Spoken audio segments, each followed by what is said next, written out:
A researcher using historical data believes that 80% of a seed will germinate.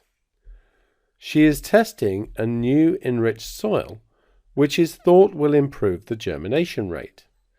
She plants 30 seeds and 27 of them germinate. Write down a suitable test statistic.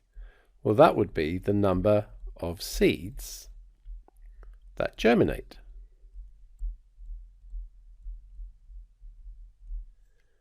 State suitable null and alternative hypotheses.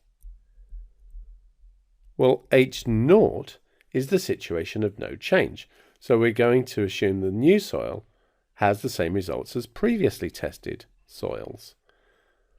So we're going to say that P is equal to 0.8. The alternative hypothesis here, because she thinks this is going to improve the rate, would be that P is more than 0.8.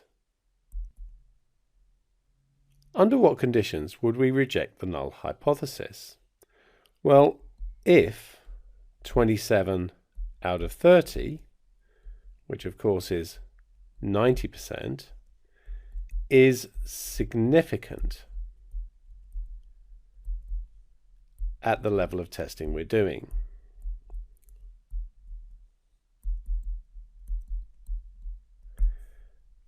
Now, we're going to go on to looking at critical regions, but basically what we're going to say is if 27 is in the critical region, the region where we reject the null hypothesis.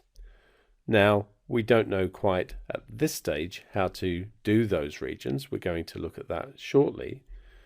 But what we would have here is the number of seeds that germinate going along here.